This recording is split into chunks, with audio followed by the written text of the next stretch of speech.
Hey you guys, this is your coach Andrea Dickerson here with IOwnADaycare.com, where we connect childcare business owners with proven management solutions. For today's proven management solutions, I want to talk to childcare business owners about some common childcare systems that you need in place and the mistakes that we make when we create our manuals to support our systems. If you're interested in a video like this, give this video a thumbs up. Stay tuned and I'll be right back. Jump start. Get ready to jump start. Get ready to jump start. Get ready to jump start. Get ready to jump start.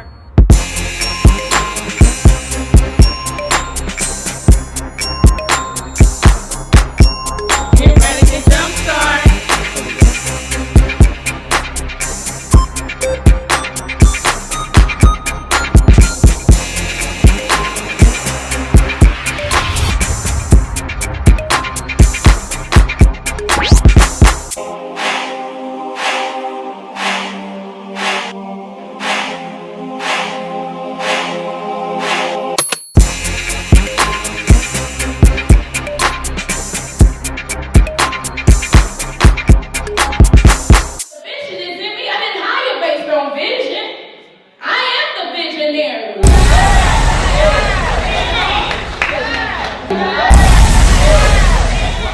You guys, I'm so excited that you stayed along with me because in today's video I have my handy dandy Jumpstart Business Booster, and I'm going to talk to you today about some common childcare success systems that we need to have in place and the mistakes that we make when creating systems for them.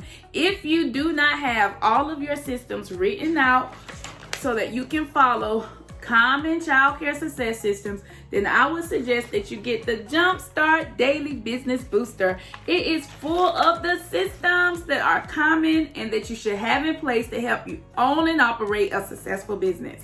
Well, all right, I'm going to talk to you today, so I'm going to look down a little bit at my planner, which is my Jumpstart Daily Business Booster. You guys can get a copy by going to www.thejumpstartdailybusinessbooster.com, and here's an image of it. All right, so I'm pretty sure most of you guys are either working in a childcare facility or in a family home, or you have multiple locations. And so because you work with children, more than likely you have to work with people to accomplish this amazing task. How do I know? Because I own and operated a childcare business just like you every single day. And I had to come up with a system for me to jot down some of the common childcare systems that I needed and that is really needed in the industry in order for us to be successful. So I took time and I wrote down almost, I would say, 200 systems, and I'm sharing a lot of those with you inside of the Jumpstart Daily Business Booster. Now, that can overwhelm you, right? That can overwhelm you, right? That can overwhelm you, right? That can overwhelm you, right? Right, coach, I know. The reason why it can be so overwhelming is because, number one, who would have ever thought that as many things as you do in your business, if you were to take and number them, it will be over 200 processes and systems? Well, guess what, you guys? Sit down and think about it for a minute.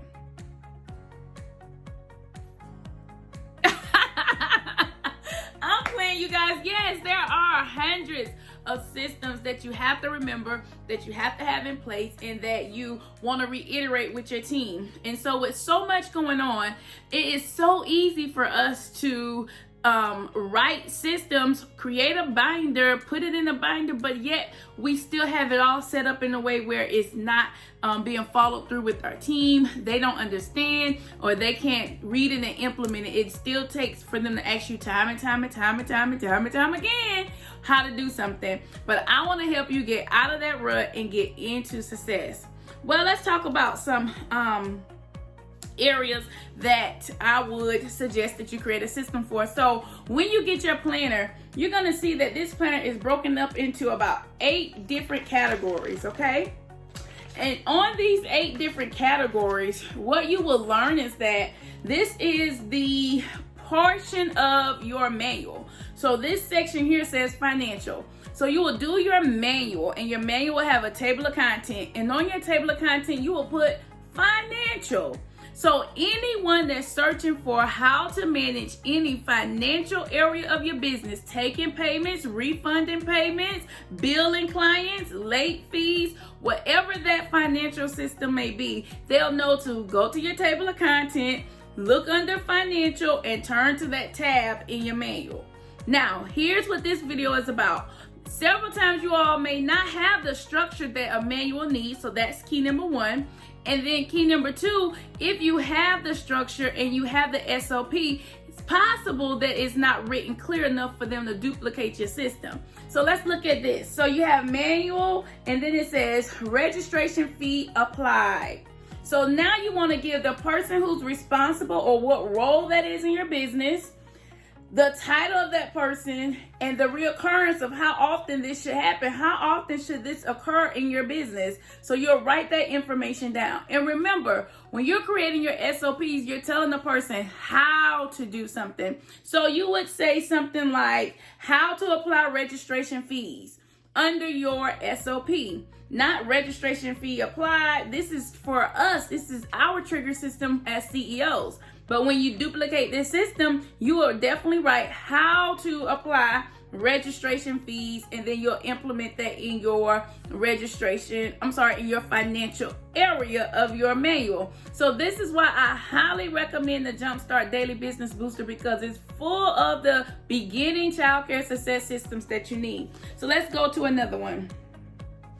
This section here is called monthly supply order. So this lets that person know that in the monthly supply order area, you're going to discover how to order all of the monthly supplies that your business has or that it needs. Now, did you see where I had to explain that to you? Because I had to explain it to you, that's exactly how you're going to set up your SOP.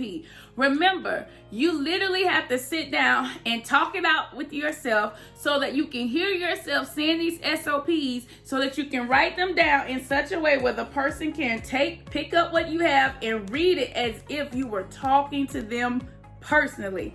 This is going to help you create your SOPs. So let's look at some ways that you don't do SOPs.